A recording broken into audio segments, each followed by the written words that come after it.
首先，请大家同心默祷。 Sama-sama kita berdoa dalam hati.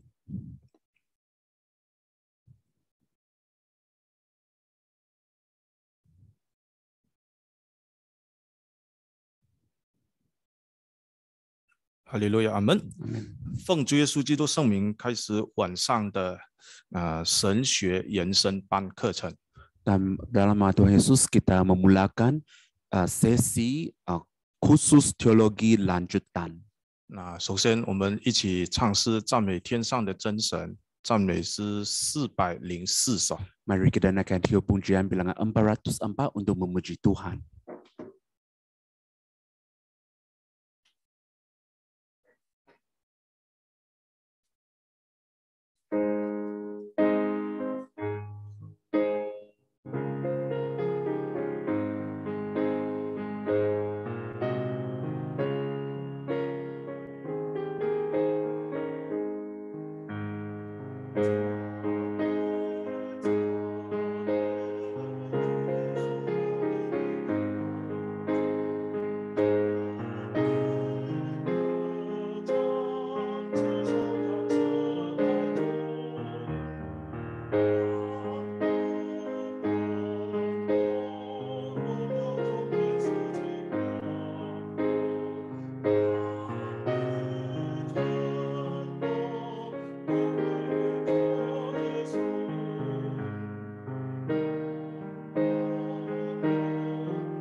请坐，silakan duduk。首先在这里问候在线上的全体同工，大家晚上平安。 Pada mulanya saya menanyakan kabar dan menyampaikan salam kepada para rakan sekerja pada malam ini.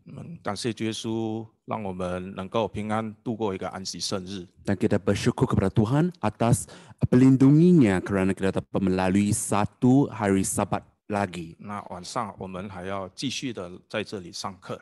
Dan malam ini kita sama-sama akan mengikuti kuliah. 愿主耶稣纪念我们渴慕真理的心， Dan kiranya Tuhan memperingati hati dan semangat kita yang mendahagakan firman Tuhan. 在我们一起学习之前， Dan sebelum kita belajar, 我们一起献上我们的感谢， dan marilah kita mempersembahkan doa kesyukuran kita. 也祈求主耶稣赐给我们宁静的心， Kita memohon Tuhan supaya mencurahkan hati yang tenang, 一起学习的心， supaya kita boleh belajar bersama-sama 也赏赐我们上头的智慧， dan juga hikmat dari atas, 让我们能够明白圣经里面所隐藏的真理。 supaya kita dapat mengkaji firman kebenaran yang tersembunyi di dalam Alkitab 造就我们这个侍奉的人生。 untuk membangunkan kehidupan kita yang 我 melayani. 们同心奉耶稣的名祷告。 Sama-sama kita sujud dan berdoa.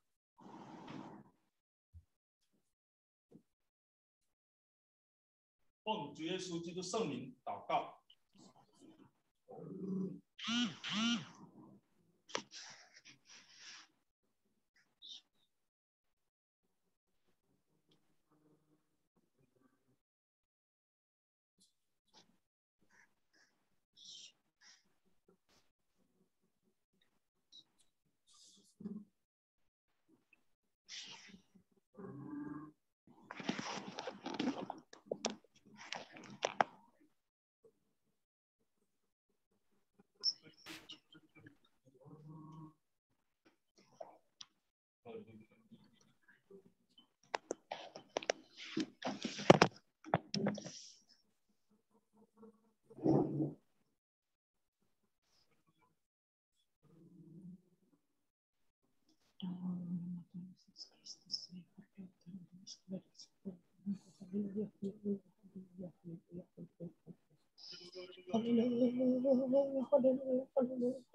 Sekali lagi bersyukur kepada Bapa Tuhan Berna di Syurga 那赐给我们机会一起来去学习晚上的这个课程。 kerana memberikan peluang kepada kita untuk mempelajari kuliah pada malam ini. 那晚上我们还是延续教牧学里面的一些课程。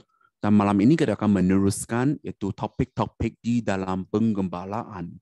处负责宣务处的处负责特别交代小弟 Dan ketua section penginjilan penggembalaan dia berpesan kepada saya 在最后这2节课里面要分享释经学。 dan dalam 2 sesi yang terakhir ini kita akan mengongsikan tentang hermeneutik. 那晚上我们就简单的来去探讨为什么在教牧的工作里面需要有释经。 Dan malam ini dengan secara ringkasnya kita akan melihat mengapakah perlu ilmu hermeneutik dalam kerja pengembalaan. 那什么叫做释经？ Apakah itu hermeneutik? 那晚上我们就会一个一个的探讨。 Jadi malam ini kita akan sama-sama meninjau satu butir demi satu butir. 然后在看下去的时候，我们就来去学习。请问是要发问吗？ Di sini saya ingin tanya, ada soalan kah yang ingin disoalkan tu? 请问可以把那个麦克风关一关吗？ Dan kita boleh menutup mic kita terlebih dahulu. 谢谢你的配合哦，因 Terima 为我们 kasih 这 atas 边那 kerjasama. 个回音很大。 Kerana ekor yang di sini itu sangat kuat. 那我们继续晚上的这个讨论。 Dan kita akan sambungkan perbincangan malam 那我们 ini. 先看什么叫为何要释经？ Jadi malam kita terlebih dahulu melihat mengapa perlu ilmu 也 hermeneutik. 就是说，为什么在教牧里面需要有释经？ Maksudnya mengapakah memerlukan ilmu hermeneutik dalam penggembalaan. 那最少有5个理由啊。 Dan ada 5 sebab 那这5 jumlahnya. 个理由就在我们面前的这个荧幕里面可以看得到。 Dalam 5 butir ini sudah pun dinyatakan di atas skrin 那 kita. 为何教牧中需要有释经？ Dan mengapakah perlu ilmu hermeneutik dalam penggembalaan? 那第一， Yang pertama, 因为我们需要从生活中去做适当的教导。 kerana kita haruslah memberi keperluan dari segi memberi didikan tepat pada masanya. 我们每个信徒的生活环境都不同， Jadi itu latar belakang ataupun persekitaran kehidupan percaya adalah 那 berbeza. 不管我们是在乡下， Kira-kira di luar bandar 还是在城市， ataupun di dalam bandar, 或者是两边跑， ataupun kita datang dan balik dari dua tempat 也 ini. 不管我们是所领受的教育程度是多少， Dan tidak kira berapa banyak tahap pendidikan yang kita terima, 那我们的生活总是不同。 tetapi kehidupan kita adalah berbeza dengan orang 那 lain. 因此啦，就在教导上，在道理的教导上，就要有适当的教导。 Nah, maka kita perlu memberi pengajaran yang sesuai dengan didikan tepat pada 那 masanya. 以家庭生活为例子， Dan seperti contoh keluarga, 每个成员都有他特定的角色。 dan setiap anggota keluarga mempunyai perwatakannya sendiri. 那我们在我们自己的家就看得到。 Dan kita boleh lihat di dalam rumah kita. 那比如说，小弟有2个孩子， Misalnya saya mempunyai 2 orang anak lelaki. 那细心的观察2个孩子的那个性格都不一样。 Apabila saya melidiki mereka, memang sikap mereka itu, perangai itu tidak sama. 但是我们有共同的目标， Tetapi kita ada satu matlamat yang sama. 要从小教导他以父事为念。 Nah, haruslah kita mendidik mereka supaya mengutamakan pelayanan. 那这就是要从生活里面做适当的教导， Nah, ini adalah keperluan dari segi memberi didikan tepat pada masanya. 所以需要有释经的方法，好，从圣经来看教导的方法。 Maka kita memerlukan ilmu hermeneutik untuk menafsirkan Alkitab. 那既然讲到释经， Memandangkan kita membincangkan hermeneutik, 那肯定就是有方法。 dan tentu ada caranya. 所以从晚上要开始讨论释经，我们就是先理解一个观念方法。 Jadi malam ini apabila kita mengkaji hermeneutik, maka kita akan mencari caranya. 那再来，为什么在教牧学里面需要有释经？ Dan seterusnya mengapakah perlu ilmu hermeneutik? 那所谓教牧，就是在教导跟牧养当中。 Jadi penguasa ataupun ketua pengembala itu adalah dari segi didikan dan juga pengajaran. Penggembalaan 就是要教，要牧养。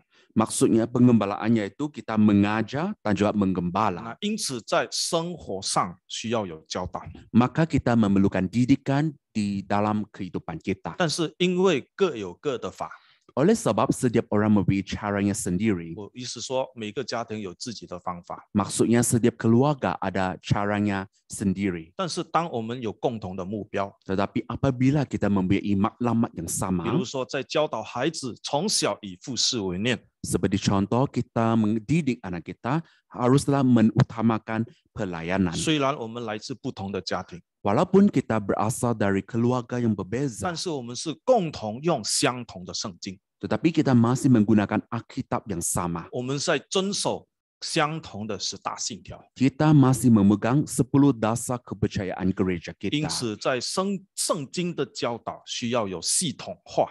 Justru dalam pengajaran Alkitab itu mesti bersistematik. 不能够没有系统，没系统的话就会形成断章取义。 Sekiranya tidak bersistematik, maka kita hanya mengambil maksud dengan sembarangan. 那如果我们讲到系统的教导， Apabila kita membincangkan tentang pendidikan secara bersistematik, 就离不开什么叫做释经了。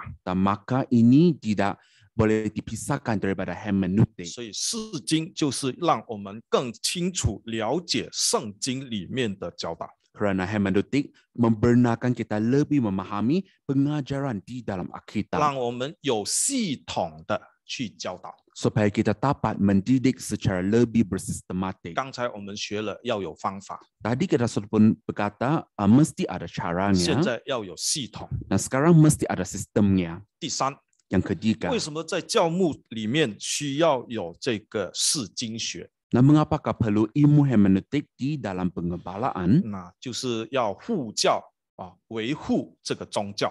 Supaya kita boleh membela agama ini. 那今天这个时代出现了很多很多的宗教， Dan di dunia ini terdapat banyak agama. 但是基督教就已经有非常非常多的教派。 Tetapi agama Kristian yang mempunyai banyak denominasi. 那曾经在悟道班的时候，有朋友在问 Jadi ada kawan dia bertanya dalam kelas Injil, 我们说，真耶稣教会是真的， kita berkata gereja Yesus benar adalah yang benar. 他不否认。 Dia tidak 然后 menafikannya 他说，你们是根据圣经讲的完全对。 dan dia berkata kerana apa yang kita sampaikan itu berpadanan dengan ajaran Alkitab memang betul. 但是为什么今天有这么多个基督教派？ Tetapi mengapakah mempunyai begitu banyak denominasi dalam agama Kristen pula? 为什么呢？ Mengapa? 因为很多就把圣经里面的教导修改了 Kerana ramai yang telah mengubah pengajaran di dalam Alkitab. 这个是以前发生的， Dan ini yang pernah berlaku pada waktu dahulu. 但是历史告诉我们， Tetapi sejarah memberitahu 那 kita, 不是以前的事情而已， nah ini bukan sekadar perihal pada zaman dahulu. 直到今天也有这种现象。 Dan sehingga hari ini keadaan ini masih wujud. 因此，我们教会就有这个护教学。 Dan maka gereja kita mempunyai pembelaan dari segi apologetik, 对，就是维护我们这个信仰。 yaitu kita membela agama kita. 那我们要怎么样懂得去护教呢？ Dan bagaimanakah kita membuat pembelaan ini? 那就需要有释经了。 Kita mesti memerlukan ilmu hermeneutik. 那这里的释经能够帮我们什么呢？ Dan apakah bantuan hermeneutik bagi kita? 让我们能够辨别哪一个是圣经的教导，哪一个不是出自于圣经的教导。 Supaya kita dapat membedakan manakah yang adalah pengajaran daripada Alkitab ataupun tidak. 因此从消极的角度来说， Justru dari segi negatif, 那护教学需要有释经， dan pembelaan ini memerlukan ilmu hermeneutik. 就是防备自己不要陷入了这个宗教的漩涡，连自己也陷入进里面去了。 Supaya janganlah kita pula yang telah terjerumus ke dalam pusaran air 那 ini. 从积极角度来说， Dari segi positifnya 那有这个释经学， dan mempunyai ilmu hermeneutik 让 ini, 我们能够更了解基督教的真实， supaya kita dapat memahami kesejatian agama 让我 Kristian, 们更明白哪一些是主耶稣亲口说的话。 supaya kita pun lebih memahami manakah yang disampaikan, dikatakan oleh Tuhan Yesus. 所以这第三呢、就是让我们看见释经，让我们知道辨别，懂得去辨别。 Jadi yang ketiga, ilmu hermeneutik membenarkan kita untuk membedakan. 第四， Yang keempat, 为什么在教牧学里面需要有释经啊？ mengapakah kita memerlukan ilmu hermeneutik dalam pengembalaan? 不管我们在崇拜， Tidak kira dalam ibadah kita, 总是有侍奉。 dan tentu ada pelayanan. 也就是说，每天只要我们敬拜神，就是参与侍奉当中。 Nah, setiap hari apabila kita beribadah kepada Tuhan, maka kita mencemburi diri di dalam pelayanan. 有侍奉就是正在服侍真神啊。 Apabila ada pelayanan, yaitu kita melayani Tuhan benar. 我们唱诗祷告也是在侍奉神， Apabila kita nyanyi kidung dan berdoa, itu juga suatu pelayanan. 我们读经也是在侍奉神。 Apabila kita membacakan Alkitab, itu juga suatu 那 pelayanan. 因此，个人的灵修也正在侍奉神当中。 Nah, maka penyempurnaan rohani pribadi ini juga tertakluk di dalam isu ataupun segi 既 pelayanan. 然是侍奉， Memandangkan ini adalah suatu 那 pelayanan, 就离不开圣经里面的教导啊。Dan ini tidak boleh dipisahkan daripada pengajaran di dalam Alkitab. 再加上神给我们每个人有不同的恩赐， Dan tambahan pula Tuhan mencurahkan karunia yang berbeza kepada kita semua. 教会又得要按着信仰不同的恩赐来去分配圣工。 Maka gereja haruslah membahagikan kerja suci menurut karunia yang berbeza ini. 因此，站在教会的角度， Apabila kita berdiri dari segi gereja, 那需要教导参与圣工的同工们，需要有侍奉，懂得侍奉的重要性。 maka rakan sekerja yang melakukan kerja suci haruslah mengetahui tentang kepentingan pelayan ini 也懂得这个实践的方向， dan juga arah praktikumnya. 那就能够让大家在适合的岗位上发挥应有的作用。 supaya kita dapat melakukan ataupun melakukan hasil yang sepatutnya di tempat sendiri. 然后互相搭配， Dan 教 kita, 会就能增长了。 apabila kita saling berpadanan, maka gereja dapat bertumbuh besar. 最后第五， Yang terakhir kelima, 为什么在教牧里面需要有释经？ mengapakah kita memerlukan ilmu hermeneutik dalam pengembalaan? 因为教会需要懂得来如何教导信徒把所学到的道理运用在生活里面。 Kerana pihak gereja ingin pemercaya dapat mempraktikkan apa yang dibelajar itu di dalam kehidupan 然 mereka. 后每一个人都有自己的家庭， Dan setiap kita mempunyai keluarga sendiri. 那教会就是我们的大家庭。 Gereja merupakan keluarga kita yang besar. 在教会的时候， Di dalam gereja, 台上的在讲， apabila yang pengkhotbah di atas mimbar sedang menyampaikan khotbahnya, 他就需要有言教。 dan maka dia perlu ada pengajaran melalui pertuturan. 那讲了之后，他需要有身教。 Dan selepas dia menyampaikannya, maka haruslah ada pengajaran melalui teladan. 那简单的说， Secara 如 ringkasnya, 果他在台上是讲爱心， apabila dia menyampaikan tentang kasih tidak Tapi- atas mimbar, 在台下，在教会以外回到家完全没有爱心， tetapi di bawah mimbar ataupun di dalam rumah dia tidak melakukan kasih ini. 他有言教没有身教。 Dan maka dia ada pengajaran melalui pertuturan tetapi tidak ada 同 teladannya. 样的，当我们回到自己的家， Dan sama sekali apabila kita kembali ke rumah 我们在 masing-masing, 教导我们年轻的一代， kita mengajar generasi yang lebih muda. 也跟在教会一样，也需要有言教跟身教 Dan 互 sama, 相的搭配。 sama juga di dalam gereja dan pengajaran melalui pertuturan dan teladan itu haruslah saling berpadanan. 那因此，如果没有释经的话， Sekiranya tidak ada ilmu hermeneutik 也就 ini, 是说，你只懂得讲，不懂得圣经哪里记载如何去应用圣经。 dan kita hanya tahu bagaimana untuk berkata tapi tidak tahu bagaimana untuk mempraktikannya melalui pengajaran 那我 Alkitab. 们从那个逻辑来去思考，那我们所讲的如何让听的人能信服呢？ Dan menurut logik manusia, bagaimanakah kita supaya orang lain percaya kepada 那 kita? 因此，什么叫做释经学？ Maka apakah itu ilmu hermeneutik? 那释经学是一门研究如何去解释圣经中意义的一门学问啊。 Ilmu hermeneutik merupakan suatu disiplin yang mengkaji kaedah menafsirkan Alkitab. 那从古老的时候到今天，我们对释经学有三个看法。 Dari zaman dahulu sehingga sekarang, memang kita ada memiliki 3 pandangan terhadap ilmu hermeneutik 从以 ini. 前到今天都能够接受这3个看法。 Dari dulu lagi sehingga sekarang kita boleh menerima 3 cara ini. 那什么叫释经学？ Apakah itu ilmu hermeneutik? 第一， Yang pertama, 就是能够阐述圣经中不同的意义。 yaitu kita dapat menafsirkan definisi yang berlainan di dalam Alkitab. 那举个例子说， Seperti contoh, 圣经里面有记载这个狮子， ada catatan tentang singa di dalam Alkitab. 那是不是狮子就是指着不好的一面来说呢？ Dan adakah singa itu ditujukan dari segi aspek yang tidak baik? 如果我们很肯定的说是， Sekiranya dengan pastinya kita kata ya. 当我们学习这个释经学之后， Dan selepas kita mempelajari ilmu 我 hermeneutik, 们发现圣经里面还有讲到好一方面的狮子啊， maka kita akan berperasan memang ada dari aspek yang baik tentang singa 就好 ini. 像在意象当中里面的这个四不像，其中一个不是狮子嘛？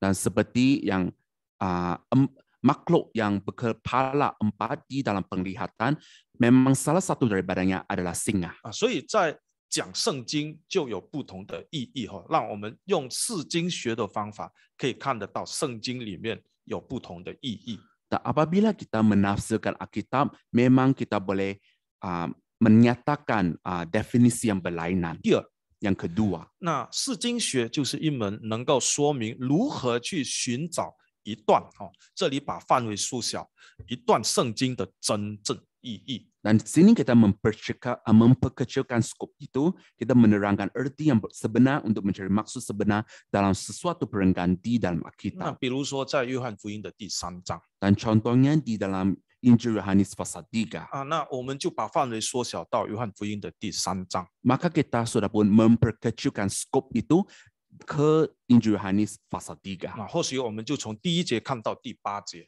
Nah, apabila kita membacakan dari ayat 1 hingga ayat 8, 那就是要从这一段寻找圣经里面真正的意义。 yaitu kita mencarikan maksud yang sebenarnya melalui perenggan ini. 这就是释经学。 Nah, inilah ilmu hermeneutik. 第三， Yang ketiga, 那释经学就是能够说出怎么样才可以向人详细这里说明详细的讲解这段经文的意义。 dan di sini tercatat kita cara bagaimanakah kita menjelaskan sesuatu tafsiran di dalam Alkitab. 举个例子说， Seperti contoh, 创世纪第1章第1节， dalam buku Kejadian pasal 1 ayat 1, 那如果我们单是这样子看的话， apabila kita membacakannya dengan begitu saja, 起初神创造了天地。 pada mulanya Allah menciptakan langit dan bumi. 我刚才说，如果我们只是这样子表面的看， Sekiranya kita hanya membaca dari permukaannya sahaja, 那你就像我们在小学在念课本，在念华文课本一样，就是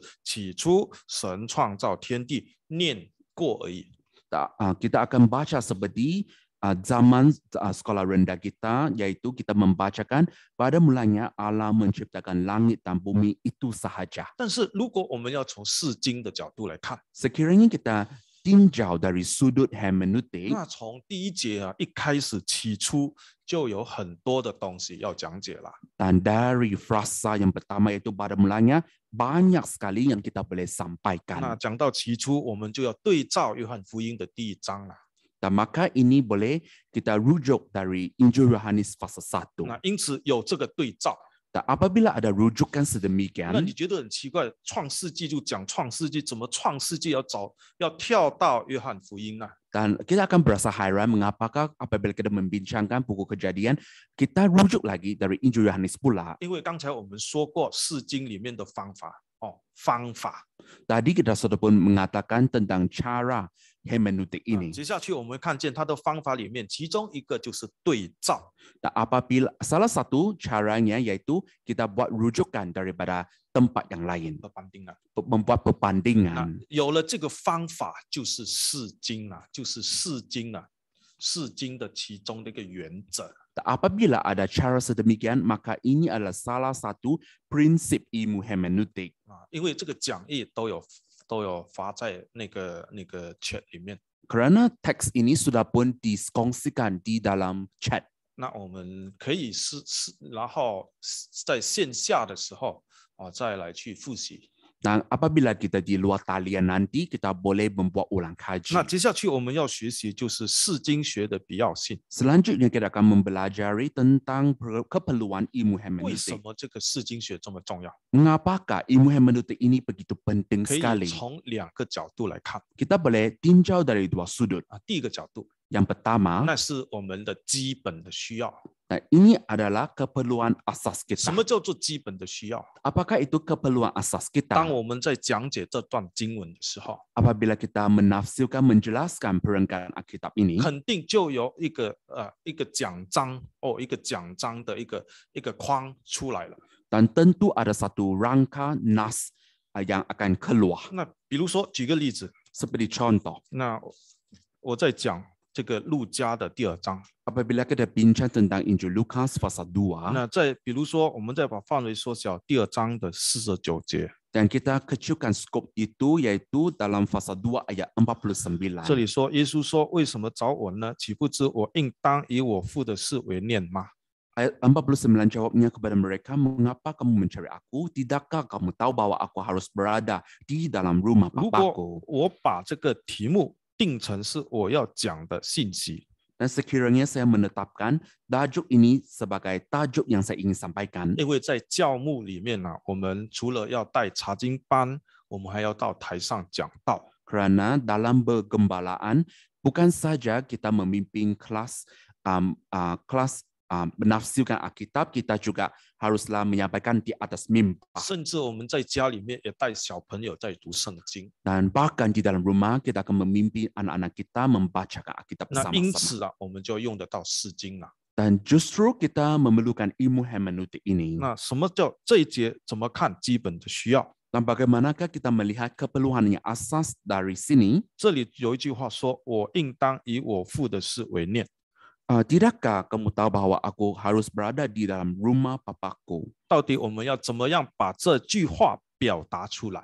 Dan bagaimanakah kita menyatakan ayat ini? 也就是说，我们要如何把主耶稣所说的原意、原来的意思传达给在座的每一位？ Dan bagaimanakah kita membawa maksud yang sebenarnya daripada Tuhan Yesus kepada semua 那 orang? 我们就看前面这2个问题。 Dan maka kita akan melihat 2 persoalan di sini. 第一， Yang 要 pertama, 把自己的意思带入圣经嘛？ yaitu kita membawa masuk maksud pendirian sendiri ke dalam Alkitab. 那就因为这句话以我父的事为念，那我就先讲我自己的东西，一直在讲我的东西。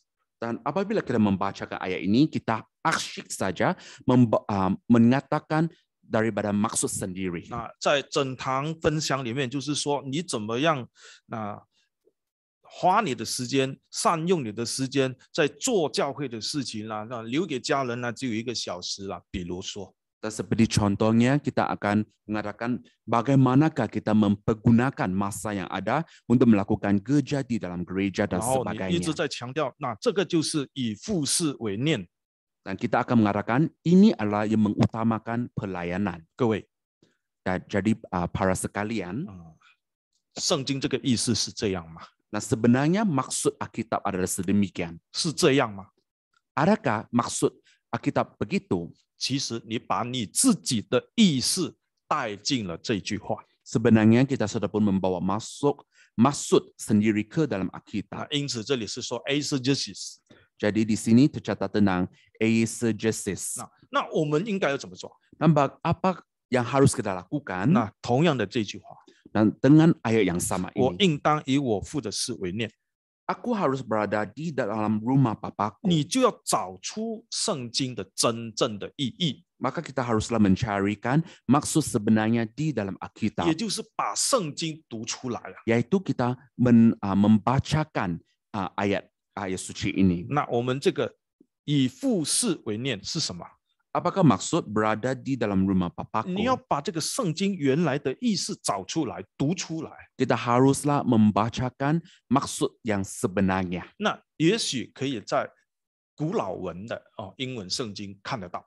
Mungkin kita boleh melihat dari Alkitab klasik. 那或许有一些在那个中文的新译本里面可以看得到。 Adapun kita boleh melihat dari jemahan baru dalam Alkitab. 但是今天这个科技很发达， Tetapi teknologi hari ini begitu 有 canggih 非常多免费版的这个圣经工具书， dan memang ada banyak alat Alkitab yang begitu maju. 这些可以作为我们的参考。 Nah, semua ini boleh menjadi rujukan kita. 这句话是什么意思呢？ Apakah maksud ayat ini? 我应当以我父的事为念。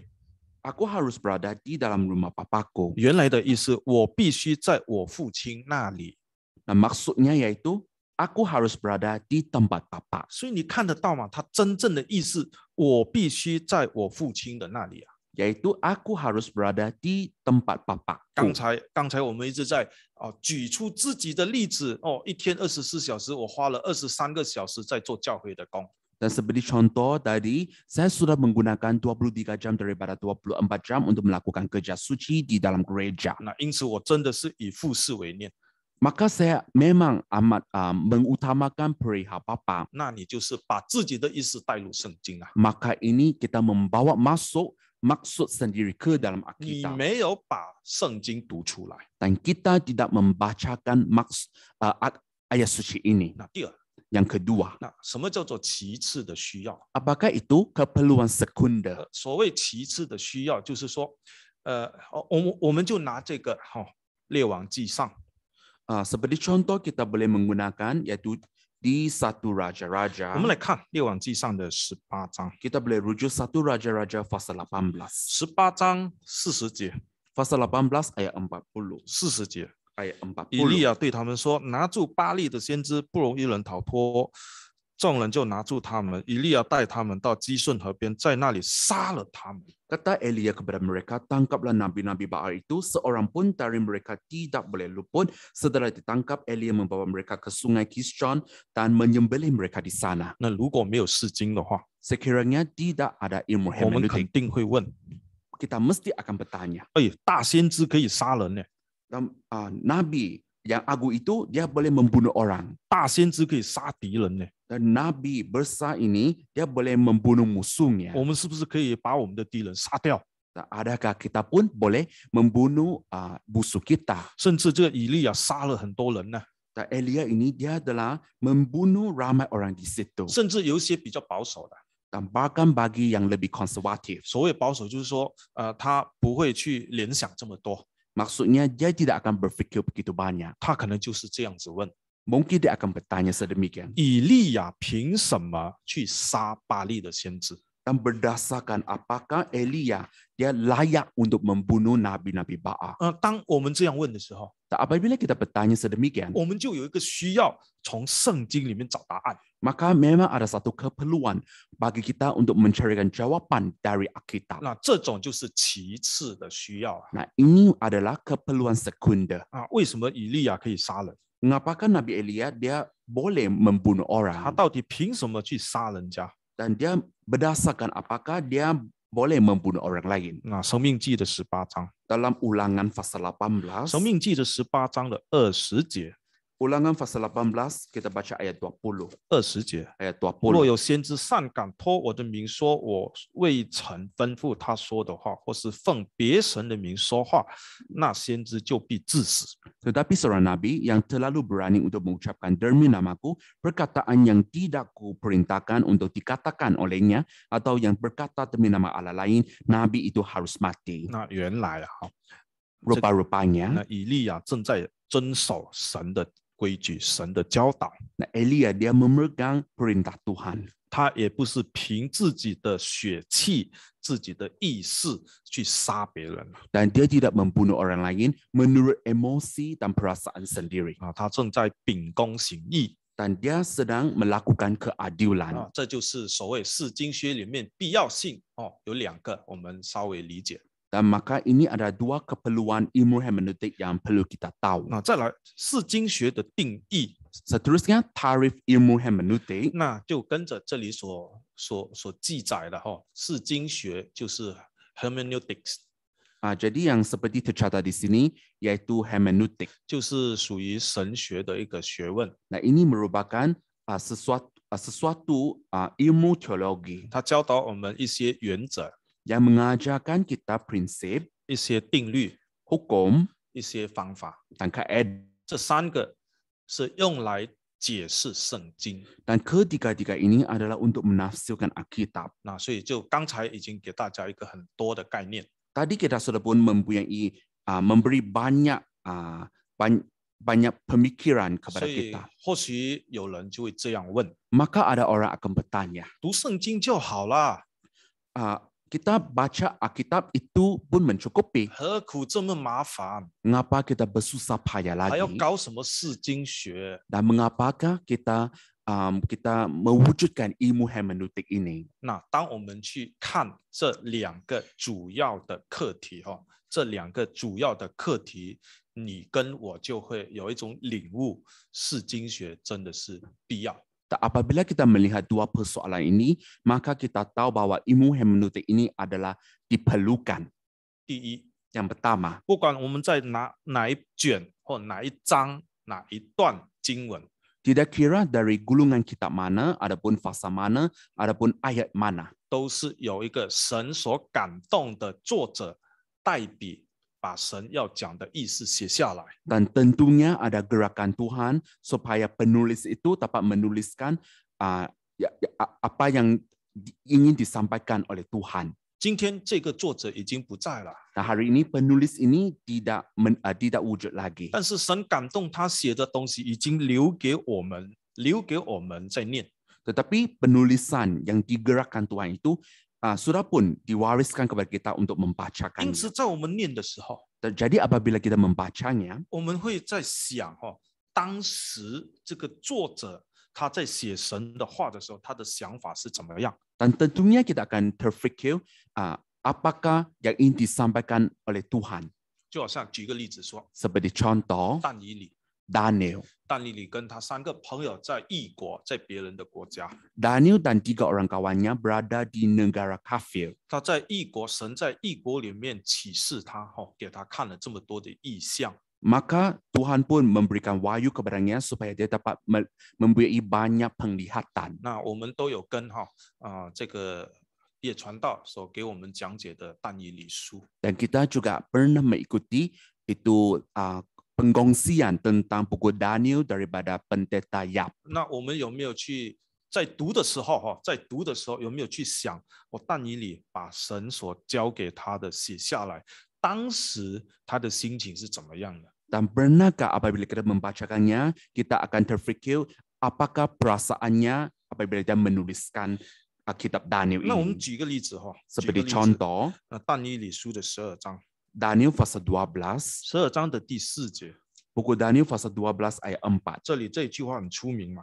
Ayat ini begitu terkenal sekali. 但以理啊，你要隐藏这话，封闭这书，直到末时，必有多人来往奔跑，知识就必增长。 Tetapi engkau Daniel, sembunyikanlah segala firman itu dan meteraikan kitab itu sampai pada akhir zaman. Banyak orang akan menyelidikinya dan pengetahuan akan bertambah. 这是神说的话， Ini yang disampaikan Tuhan. 神借着天使长告诉他的。 Jadi Tuhan memberitahunya melalui malaikat. 但以理够了， Cukuplah Daniel. 你知道的就够了， Apabila kamu memahaminya, maka itu pun 你 mencukupi. 现在把它封闭了， Dan sekarang meteraikan kitab itu. 留给后代的人知道就好了。 Dan supaya orang lain dapat mengetahuinya. 真的那是要跟爸爸。 Generasi yang akan datang dapat 那 mengetahuinya. 如果你当时是那个但以理， Sekiranya kita adalah Daniel pada waktu itu. 那我们是否有想过，那个感受是怎么样的呢？ Dan pernahkah kita terfikir tentang perasaan Daniel pada waktu itu?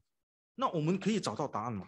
Dan adakah kita dapat mencari jawabannya? 可以呀、 Boleh. 就从整卷我们看见但以理顺服， Dan kita boleh lihat Daniel yang begitu taat.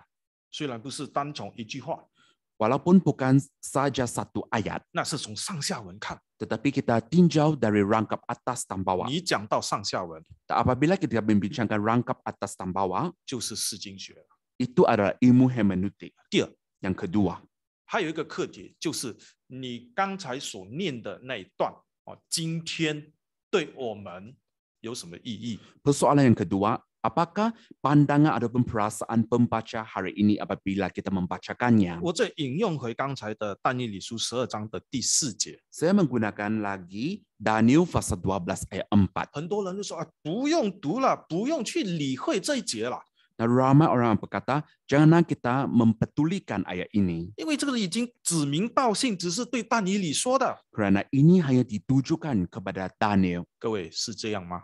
Para sekalian, adakah begitu? 不是的， Bukan. 圣经给我们就是对我们说的。 Dan sebenarnya apa yang ditulis di sini dalam Alkitab adalah ditujukan kepada kita. 因此，这第4节这一句话就是今天对我们说的。 Jadi ayat 4 ini adalah disampaikan kepada kita hari ini. 那从当时但以理的情况来看，那是神给以后世代的应许来的。 Dan dari keadaan Daniel pada waktu itu untuk membawakan janji pada zaman yang akan 因 datang. 为当时叫他封闭这书嘛， Kerana masa itu kitab ini dimeteraikan 将来很多人会为了这个事情奔跑。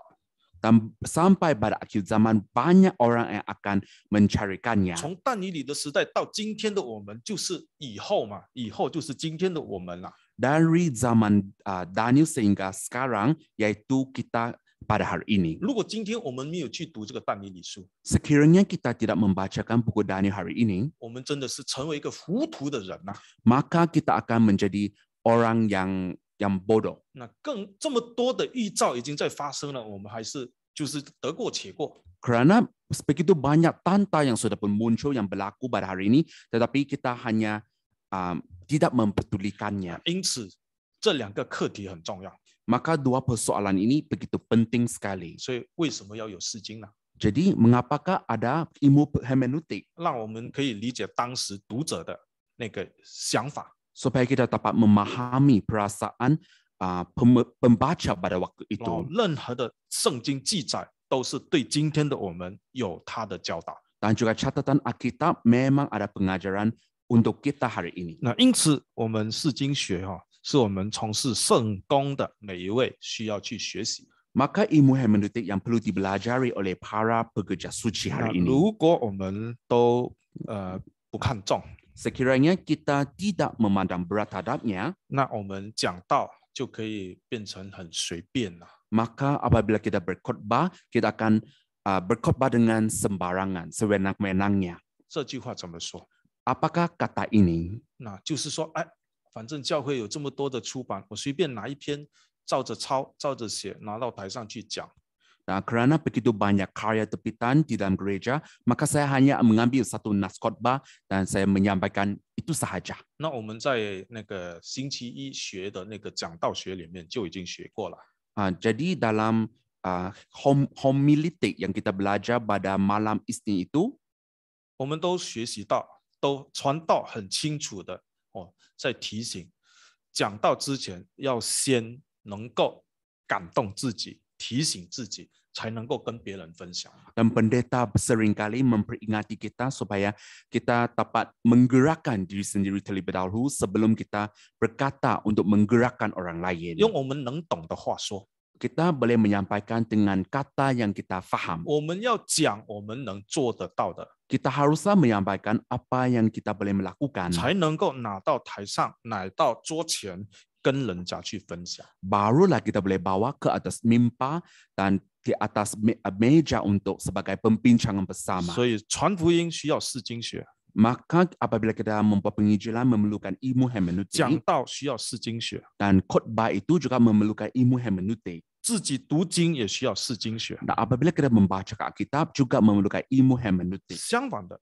yang berlawanan. 如果忽略了释经学呢， Sebaliknya apabila kita melalaikan ilmu hermeneutik 我们来 ini, 看圣经， kita boleh membaca 彼 Alkitab. 得后书的第一章， 2 Petrus pasal 2, 第一章， maaf 2 Petrus pasal 1, 第一章20节， 2 Petrus pasal 1 ayat 20, 20节， ayat 20. 第一要紧的，该知道经上所有的预言没有可随私意解说的。这里告诉我们， Di sini memberitahu 圣 kita, 经不能够随便乱解说。 kitab suci ini tidak boleh ditafsirkan menurut kehendak 就好 sendiri. 像刚才我引用的那个路加2章的49节， Seperti yang contoh yang saya ambil tadi yaitu di dalam Injil Lukas. 2章49节以父事为念。 Pasal 2 ayat 49 yaitu yang mengutamakan 那 pelayanan. 如果你照你自己意思解说， Dan apabila kita menafsirkan menurut kehendak sendiri, 就是随己意随私意在解说。 yaitu kita menafsirkan menurut kehendak sendiri. 圣经怎么讲呢？ Apakah katanya di dalam Alkitab? 彼得后书第3章16节， 2 Petrus pasal 2 ayat 第3章16节， 2 Petrus pasal 3 ayat 16. 16节， Ayat 16. 他一切的信上也都是讲论这事，信中有些难明白的，那无学问、不坚固的人讲解，如讲解别的经书一样，就自取成人。这告诉我们，不能随便乱讲解啊。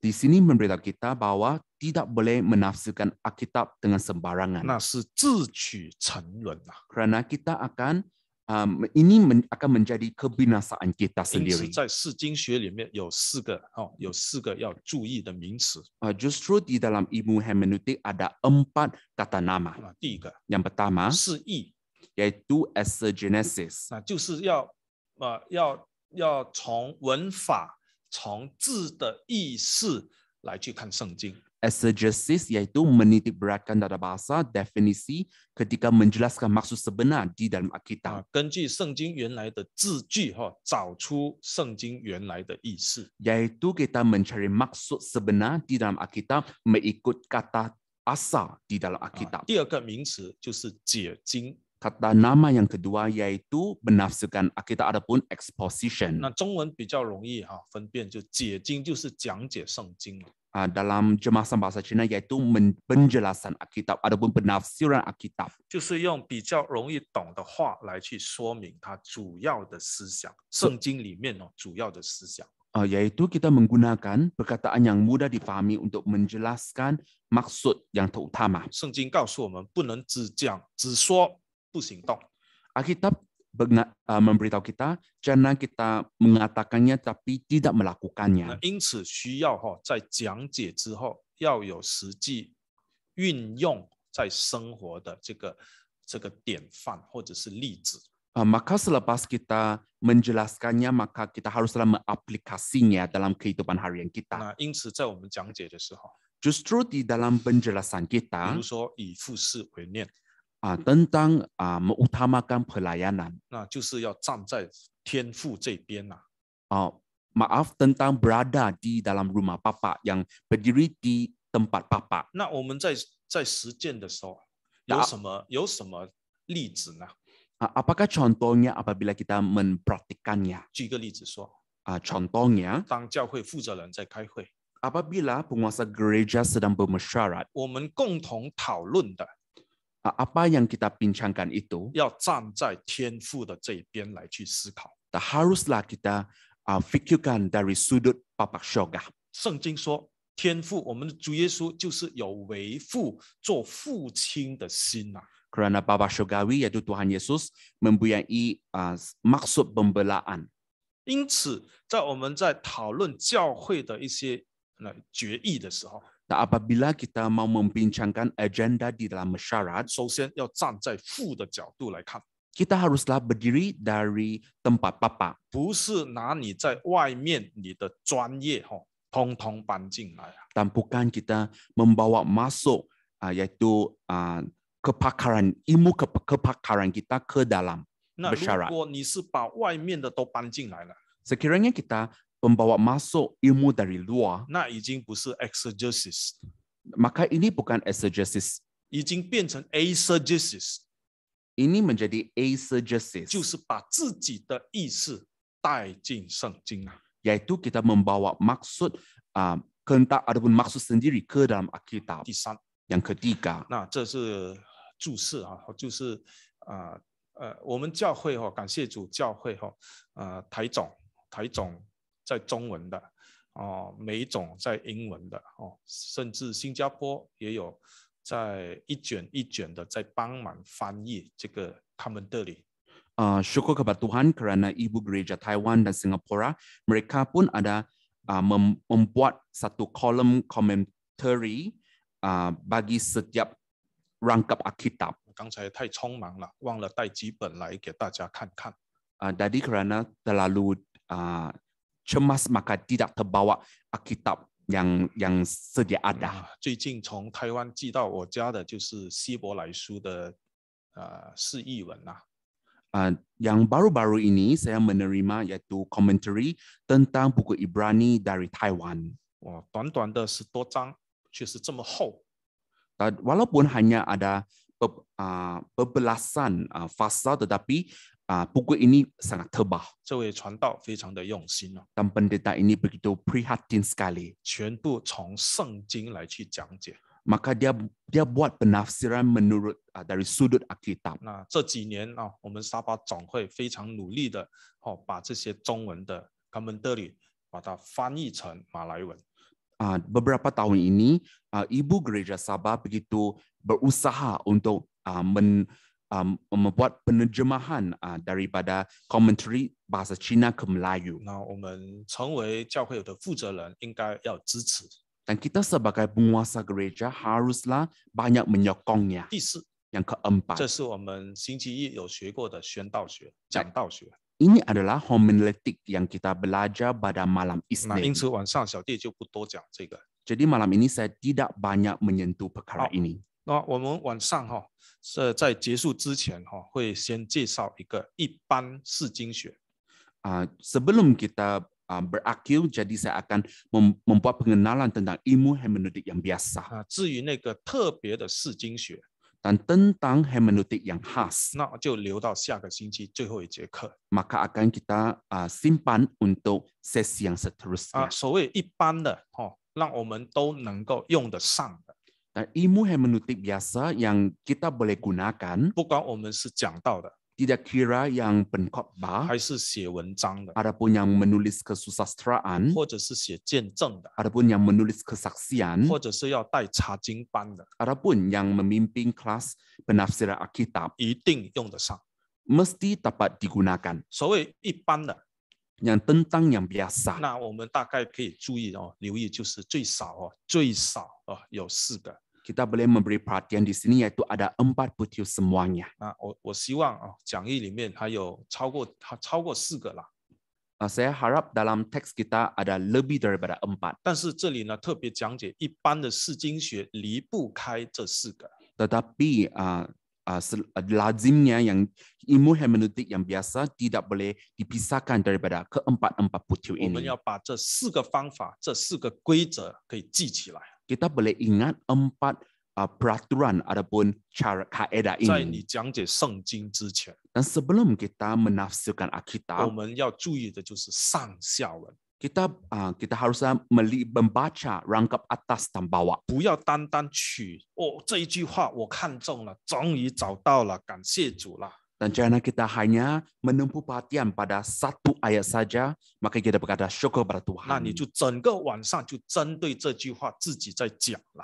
Maka satu malam kamu akan menafsirkan satu ayat ini mengikut kehendak sendiri. 如果现场有录音， Sekiranya ada rakaman suara, 当你听回头的时候， dan apabila kita mendengar balik rakaman ini, 你一定会很惭愧。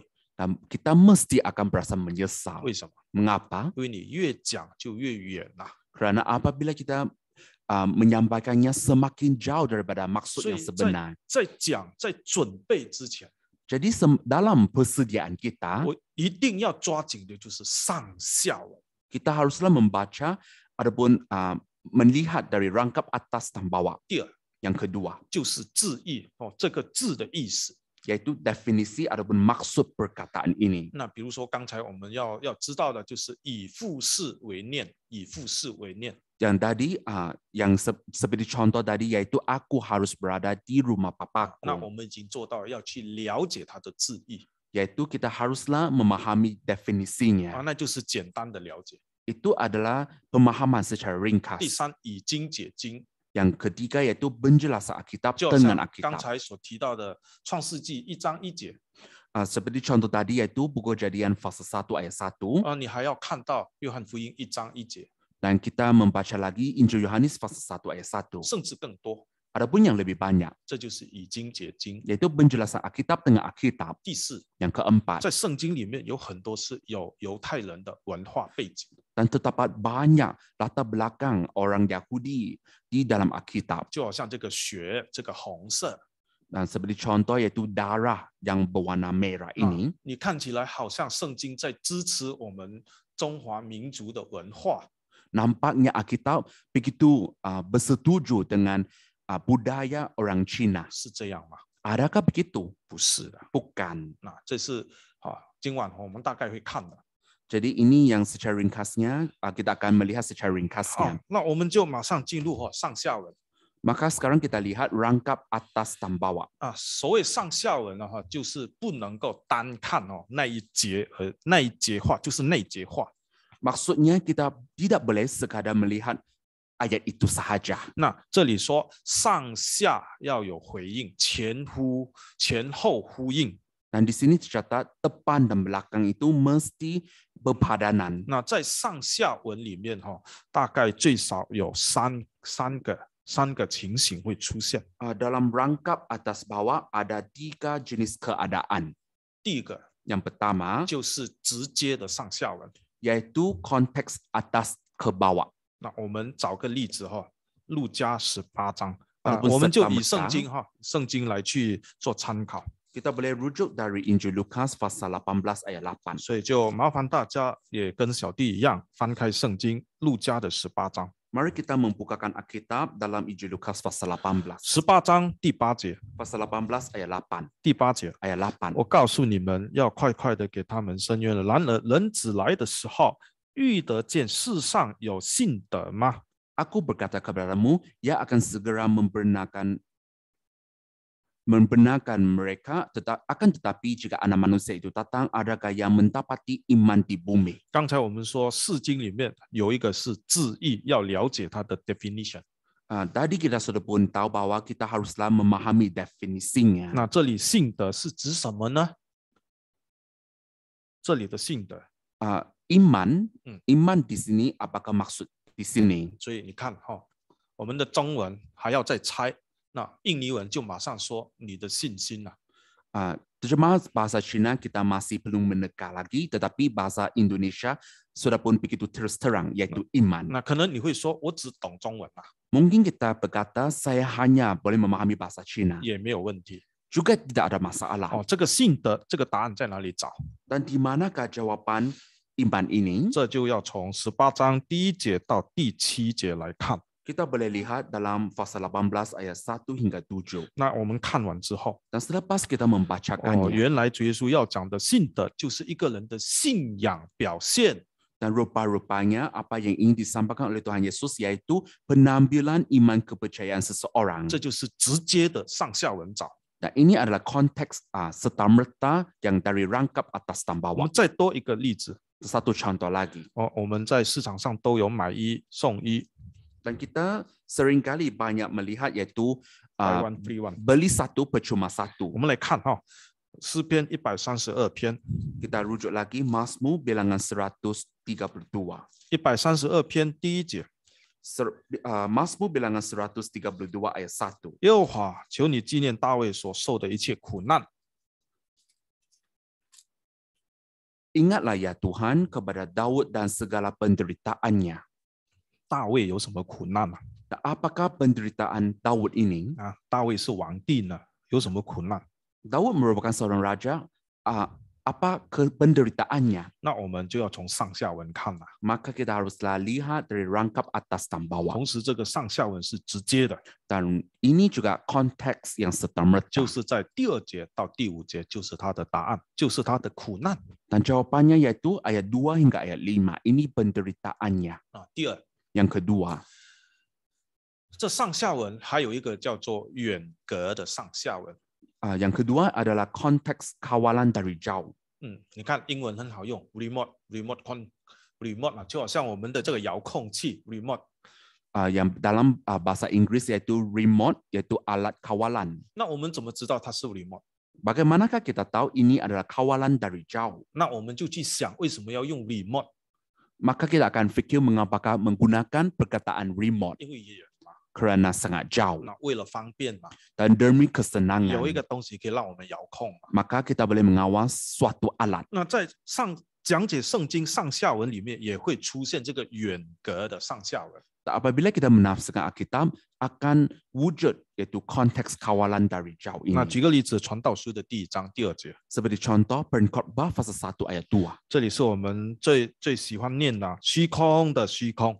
Ini yang kita suka membacakannya yaitu kesia-siaan belaka. 那怎么去讲解这个虚空呢？ Bagaimanakah kita menjelaskan kesia-siaan belaka? 你就要用到远隔的上下文了。 Maka kita memerlukan konteks kawalan dari jauh. 那既然要用远隔， Memandangkan kita memerlukan remote ini, 那请问虚空的虚空是在讲什么？ apakah yang ditujukan kepada kesia-siaan belaka ini? 它的答案就在第1章到12章。 Jawabannya berada dalam fasa 1 hingga fasa 12. 各位同工， para rakan sekerja. 你有注意到吗？一节圣句虚空的虚空用到12章来去讲解。 Dan kesesiaan belaka itu dijelaskan dalam 12 fasa ini. 所以你可以单从一句话、一节圣句就去阐明什么叫做虚空吗？ Maka kita menurut satu ayat ini, bolehkah kita menjelaskannya apakah itu kesia-siaan belaka? 所以它的答案在第1章到12章。 Jawapannya di fasa pertama ke fasa ke-12. 我们再看第二个， Kita lihat lagi contoh 马 kedua. 太的第5章， Matius pasal 5. 马太第5章20节， Matius pasal 5 ayat 20. 20节， Ayat 20. 我告诉你们，你们的义若不胜于文士和法利赛人的义，断不能进天国。这里说了2种义， Dan di sini cerita tentang benar 2 kali. 到底主耶稣要的义是指什么呢？ Sebenarnya apakah kebenaran yang diinginkan Tuhan itu? 再来，到底我们正在实行神的义，是不是主耶稣所要的义？ Dan adakah kebenaran yang kita lakukan itu yang diinginkan Tuhan? 还是文士跟法利赛人的义呢？ Nah, adapun ini adalah kebenaran ahli-ahli Taurat dan orang Farisi. 然后下面有一句话很重要你们的义若不胜于文士和法利赛人的义，断不能进天国呢。 Dan di sini tercatat sekiranya hidup keagamaan kita tidak lebih benar daripada hidup keagamaan orang ahli Taurat dan orang Farisi, maka kita tidak akan masuk ke dalam kerajaan 这告 surga. 诉我们什么呢？ Apa yang disampaikan di sini? 要行神的义才能进天国，这就是他的意思。 Kita haruslah melakukan kebenaran Tuhan, barulah kita layak masuk ke dalam kerajaan 我们现在 Tuhan. 要释经， Dan hari ini kita ingin menggunakan hermeneutik. 我们就要找出来神的义是什么，让我们能够进天国，不能进天国。 Maka kita haruslah mencarikan apakah maksud kebenaran di sini supaya kita boleh masuk ke dalam kerajaan surga. 那他的答案就在第5章、第6章、第7章3章。 Dan jawabannya berada di dalam pasal 5, 6, dan 7. 这就是第2个方法， Ini adalah kaedah yang 就是 kedua, 远隔的。 yaitu yang konteks kawalan dari 再 jauh. 来上下文，最后一个方法就是平行。 Konteks yang ketiga yaitu konteks parallel ataupun selari, 对，平行的 yaitu yang selari, 一件事情几个地方有记载， yaitu satu perkara tapi ada beberapa catatan. 比如说 Seperti contoh 十诫， tentang 10 hukum. 十诫有记载在出埃及记的20章， 10 hukum tercatat dalam buku Keluaran pasal 20, 也有记载在出埃及记34章， juga tercatat dalam Keluaran pasal 34. 更记载在生命记的第5章。 Lebih-lebih lagi tercatat dalam Ulangan pasal 5. 所以从这3个地方，我们把十诫的道理通通整理出来。 Maka kita boleh mengemas kini pengajaran tentang 10 hukum melalui ini. 那肯定就会离开。 Dan tentunya tidak akan menyimpang dari sana. 再来第2个例子， Contoh yang kedua, 那俄巴底亚书只有1章， dalam buku Obadja ada satu kisah, 只有1章。 hanya satu fasa. 那这1章第1节到16节是讲到以东讲到以东的情形。 Ayat 1 hingga ayat 16 tentang kisah Edom.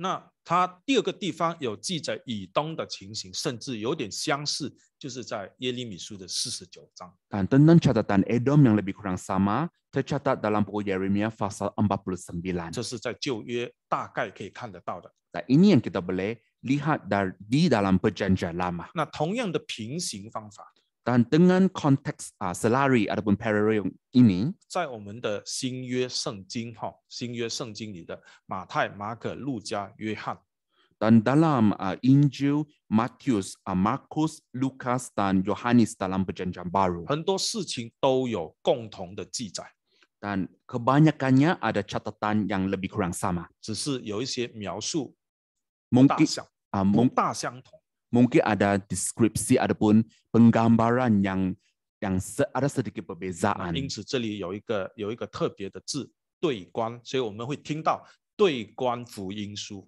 Dan kita seringkali akan berkata ini adalah Injil yang bersifat sinoptik, yaitu saling merujuk. 第二， Yang 我 kedua, 们刚才说这个最普通一般的释经法，刚才讲了就是上下文的。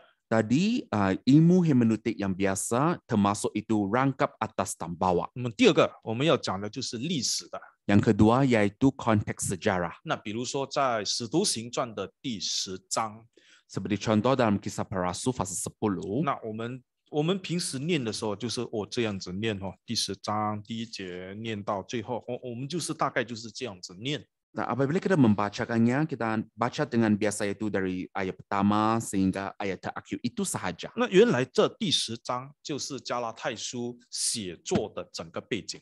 Dan sebenarnya kisah Para Rasul pasal 10 merupakan latar belakang penulis kitab Galatia. 如果没有释经学， Sekiranya tidak ada ilmu hermeneutik, 那我们可能就把这个《使徒行传》第10章就是这样子当成是历史书来念而已啊。 nah mungkin kita akan membacakan kisah Para Rasul pasal 10 sebagai satu buku sejarah 再 sahaja. 来 Seterusnya, 从小都有听过这样的故事。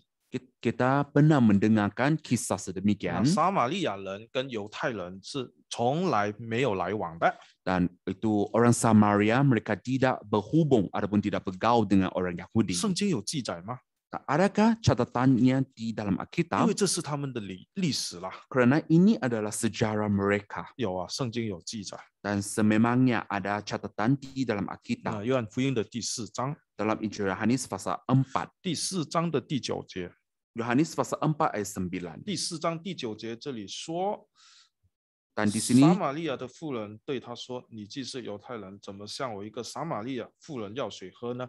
原来犹太人和撒玛利亚人没有来往。那这里的圣经用了什么字？原来，他用了原来。 dan di sini Alkitab menggunakan kata sebab 原来原来就是带着历史的口文啊。 yaitu membawa itu口文就是nada membawa nada sejarah 就是说带着你需要去了解整个发生的过程。 yaitu kita haruslah memahami yaitu proses berlakunya. 那通常我们在查经，如果是针对他这个课题去查经，我们可以这样子去从历史角度一个一个的挖出来。 Dan sekiranya kita menafsirkan Alkitab dengan memfokuskan video ini, maka kita boleh menggali sejarahnya, menggalinya daripada sejarah. 但是通常我们在查考这个约翰的第4章， Dan lazimnya apabila kita mengkaji Yohanes pasal 4, 我们都不会刻意的去讲解去特地的要特别强调这个第9节，我们通常很少。 dan kita kurang akan menekankan untuk menafsirkan ayat 9. 所以回到刚才所讲的释经， Dan kembali kepada ilmu hermeneutik. 那其中一个方法就是要从历史角度去找答案。 Dan salah satu butuhnya haruslah mencarikan jawaban daripada sejarah. 再来也要从地理来看。 Seterusnya kita haruslah melihat konteks geografi. 那同样的，在约翰的第4章，我们就跳上去第6节看。 Injil Yohanes pasal 4 kita baca ayat 6. 第6节， Ayat 6. 在那里有雅各井，耶稣因走路困乏，就坐在井旁。那时约有5正，这里说5正。 Di sini tercatat pukul 12. 那如果我们看中文的， Sekiranya kita lihat jemahan 我 bahasa 们 Cina, 第一个想法就是中午啦。 kita akan fikir itu adalah tengah hari. 那如果你查考下去， Sekiranya kita mengkaji lagi, 你要查考到罗马帝国的算时间的方法， dan kita akan melihat itu pengiraan masa Roma. 因为所用的文就是接近他们罗马人用的文记录这个5正，原来就是指着不是早上6点，就是傍晚的6点。 Kerana bahasa yang digunakan di sini lebih kurang sama dengan bahasa Roma, yaitu masanya sebenarnya ditujukan kepada jam 6 pagi ataupun jam 6 petang. 第二个， Yang kedua, 从4福音书里面很常会看得到， dan kita banyak kali melihat dalam buku Injil, 那就是所谓的4更天。 yaitu kira-kira jam 3 malam. 那我们可能会在问，什么叫4更天？ Dan kita akan bertanya apakah itu jam 3 malam? 那我们就要从罗马人的那个对时间的那个观念去理解， Kita haruslah memahaminya menurut konsep masa Roma. 因为在他们的理解当中，他们是根据他们的地理形势来去定这个时间的观念。 Kerana orang Roma mereka memahami konsep masa itu mengikut geografi. 所以四更可以指着晚上， Jam 3 malam ditujukan kepada malam 也可以指着半夜， dan boleh ditujukan kepada tengah malam. 也可以指着鸡叫之前 Adapun waktu fajar 最后一个就是 dan sebelum ayam berkokok. 就是指着早晨啦、 Adapun waktu fajar. 对，所以这个就是从地理上来去看。 Jadi ini kita tinjau dari konteks geografi. 最后， Akhirnya 那我们可以从文化背景来看。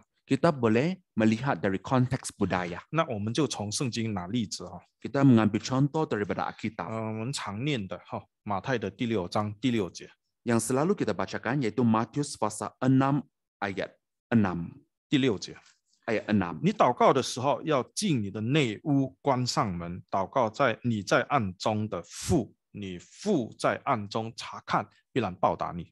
Ayat 6, tetapi jika engkau berdoa, masuklah ke dalam kamarmu, tutuplah pintu dan berdoalah kepada Bapa yang ada di tempat tersembunyi, maka Bapamu yang melihat yang tersembunyi akan membalasnya kepadamu. 其实这里只是在讲祷告了， Dan sebenarnya sini hanya membincangkan hal berdoa. 对吗？就是在讲祷告嘛。 Memang betul tentang hal berdoa. 但是主耶稣为了让你知道要怎么祷告， Tetapi Tuhan Yesus ingin mengajarkan kita cara untuk berdoa. 但是当我们把他这里所讲的进内屋，把这个内屋找出它原来的意思的时候， Dan apabila kita mencarikan maksud sebenarnya daripada kamar ini, 你会觉得很好奇，甚至觉得很奇怪， maka kita akan berasa hairan. 为什么主耶稣要用内屋呢？ Mengapakah Tuhan mengatakan menggunakan kata kamar ini? 我在我自己的圣经都有做这个记号， Dan saya ada meletakkan satu tanda pada Alkitab saya. 那是10年前做的记号。 Ini adalah tanda 10 tahun yang 那 lalu. 10年后的今天，我再重新的再翻查它的意思， Dan apabila saya mengkaji maksudnya satu kali lagi sekarang, 它的意思没有离开。 maksudnya tidak menyimpang. 那我们中文这个解释就是那能够没有窗的、看不到窗的一个空间呐。 Dan jemahan bahasa Cina yaitu merupakan satu bilik yang tidak bertingkap. 那我们就要从犹太人的文化背景来看 Maka kita haruslah lihat dari latar belakang budaya orang Yahudi. 很多人说内屋就是指着他的主人房啊。 Ada orang berkata kamar itu adalah bilik tuan rumah. 那当你了解清楚什么叫内屋的时候， Dan apabila kita memahami ruang dalaman ini, 我在想你可能不会选择要这个进内屋，把内屋当成你的主人房。 maka kita tidak akan mengambil kamar ini sebagai bilik tuan rumah. 这个内屋，刚才那个中文就是说没有窗的，是周围都是封起来的，没有窗的。 Kerana kamar dalam jemahan bahasa Cina yaitu bilik yang ruang dalaman yang tidak bertingkap. 那在犹太人的文化背景里面， Dalam latar belakang orang Yahudi, 那最基本的就把它当成是储藏室 （store room）， dan secara ringkasnya ini adalah satu bilik store 暗暗的，什么都没有。 yang sangat gelap yang tidak ada apa-apa. 主耶稣真的这么残忍啊？ Adakah Tuhan Yesus begitu kejam 每 sekali? 次要你祷告，走去你的 store 里面去祷告， Adakah kita haruslah pergi ke bilik store untuk berdoa? 不是啦。 Bukan. 那为什么要用内屋呢？ Mengapakah kita menggunakan kata kamar 虽 ini? 然我们现在是用文化背景来释经， Apabila kita menafsirkan Alkitab mengikut konteks budaya. 那下个星期我们要学特别的释经学，你就会知道这个内屋在释经学里面是用什么方法，主耶稣用了什么方法。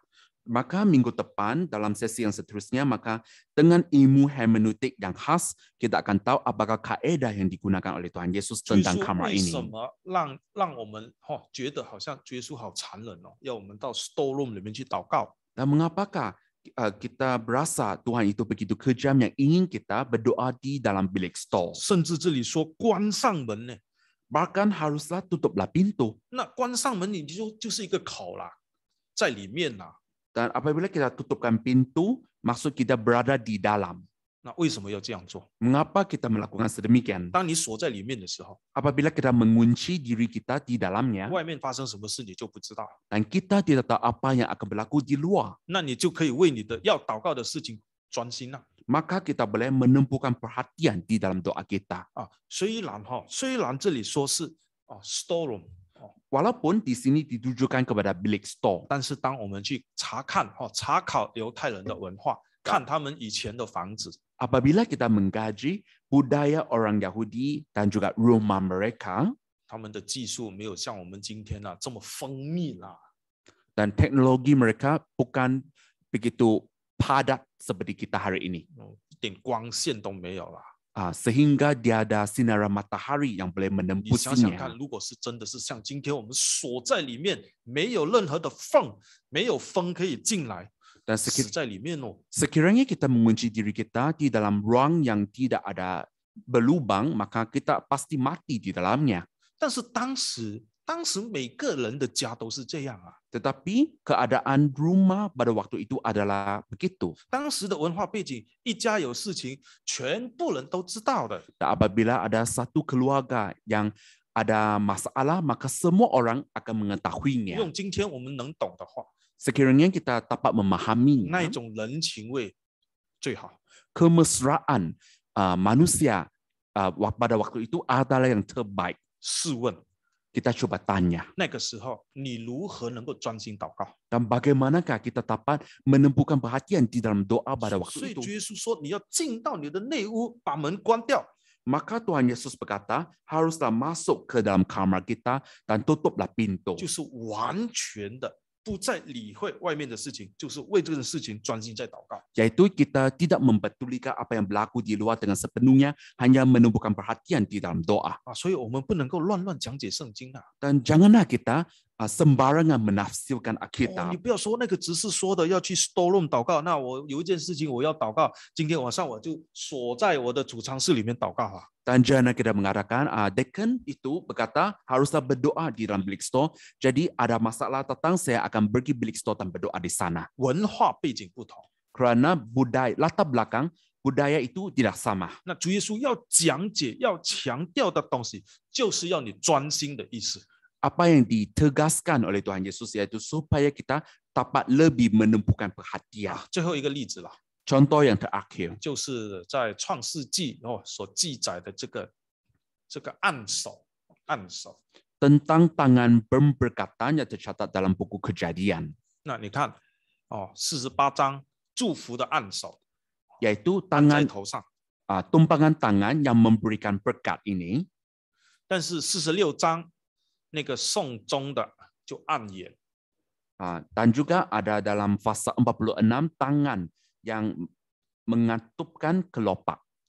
那这个按眼有一点像我们中国人的一个想法，就是当一个人死不瞑目的时候，把他的眼睛合上。 Yaitu apabila itu seseorang itu mati tanpa sebab, maka kita ingin menutupkan matanya. 我们不能够把我们中华文化、中国文化用来讲解46章第4节。 Tetapi kita tidak boleh menafsirkan kejadian fasa 46 mengikut budaya orang Cina. 然后在24章又把这个发誓那个手按在对方的大腿。 Dan juga tidak boleh kita sembarangan menafsirkan dalam kejadian fasa 44 yaitu meletakkan tangan di bawah pangkal paha ketika bersumpah. 你试试看，今天在我们这个国家，你要发誓，你去摸人家的大腿啊。 Kita coba apabila kita bersumpah, kita meletakkan tangan di bawah pangkal paha orang lain. 那是不可能的。 Ini yang mustahil. 那因此这边的按手是有他们的文化背景。 Maka tumpangan tangan di sini memang ada budaya dan latar 那 belakangnya. 我们晚上不谈这个。 Malam ini kita tidak membincangkan perkara ini. 那如果你要谈的话， Sekiranya kita ingin 你需要一 membincangkannya, 段很长的时间，用那个特别的就是用这个释经学、文化角度、历史角度并用，把它找出来。 Maka kita perlu menggunakan lebih banyak masa, kita tinjau dari konteks geografi dan juga budaya. 那圣经这3个地方都在不同的部位按手。 Dan ketiga-tiga di sini, yang contoh di sini adalah tumpangan tangan di tempat bahagian yang berbeza. 到底要传达什么信息呢？ Apakah message yang ingin disampaikan? 就是告诉我们 Ini memberitahu kita 当时的社会， masyarakat pada waktu itu, 他们所做的东西都是以手为主， dan apa yang mereka lakukan itu mengutamakan perbuatan tangan. 好事也是用手， Perbuatan baik juga dilakukan dengan tangan. 坏事也是用手啊。 Yang perbuatan yang tidak baik juga dilakukan dengan tangan. 所以箴言的16章就已经告诉我们了， Maka Amsal pasal 16 memberitahu 要 kita 注意我们的手。 haruslah kita memberi perhatian kepada tangan 所 kita. 以释经很重要啊。 Maka ilmu hermeneutik begitu penting 那 sekali. 讲到这个手， Sampai di sini 那我们说按手， dan kita menumpangkan tangan. 那我们看到的只是在新约的比较多按手的事情， Kita lebih banyak tentang tumpangan tangan di perjanjian baru. 是这样吗？ Adakah begitu? 不是的。 Bukan. 那所谓圣职人员按手，我们也得从旧约来看。 Apabila penjabat kudus yang menumpangkan tangan, kita harus tinjau dari perjanjian lama. 那讲到按手的释经， Dan tentang penafsiran Alkitab, contoh itu tumpangan tangan. 非常记得我们的陈长老、陈仁道长老。 Dan saya masih ingat lagi yaitu penatua Chen Hentao. 我不说是哪一个地方， Saya tidak mengatakan di tempat mana.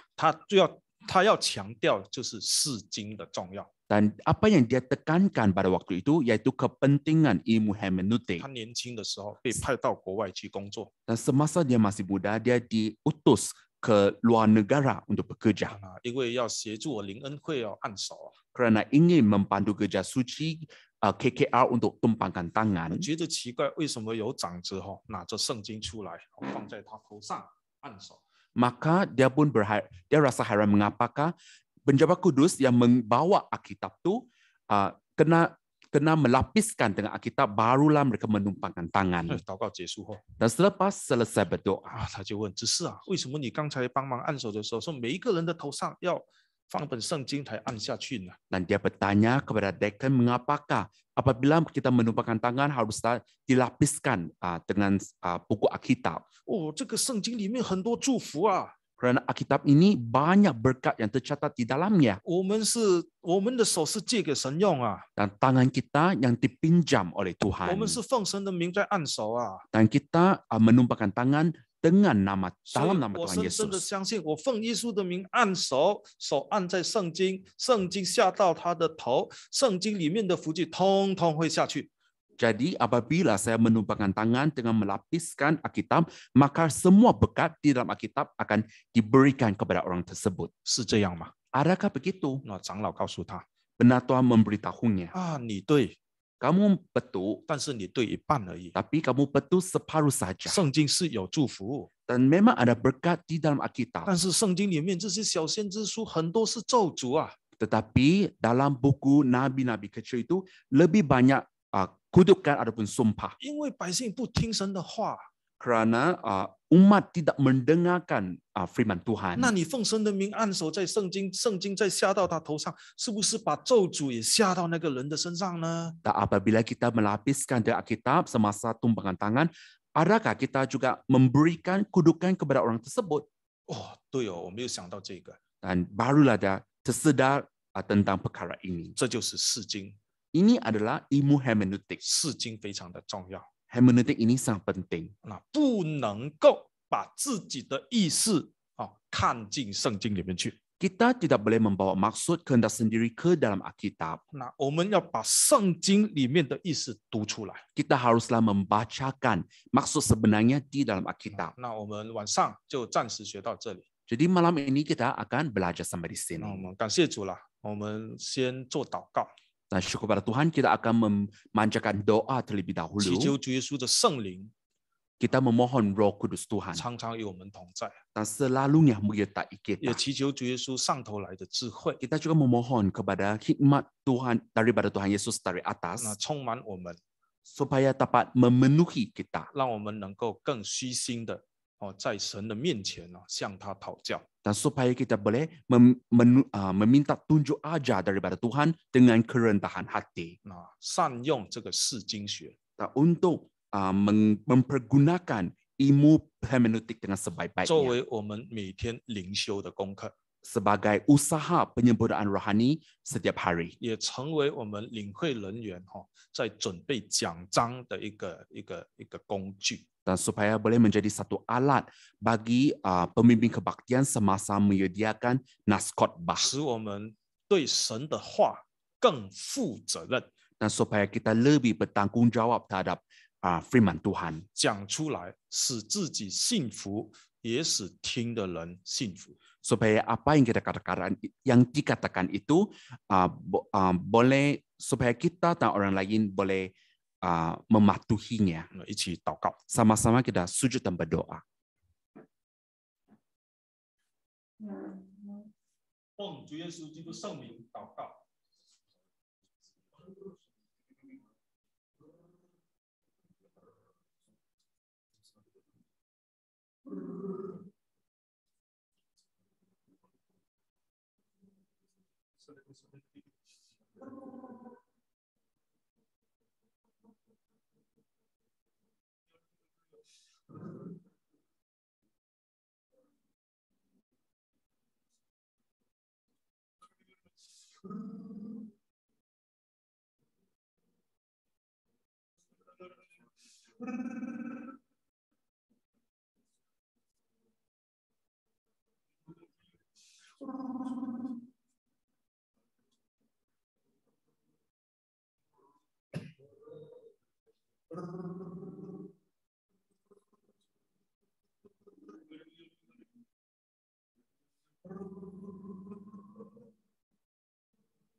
阿门。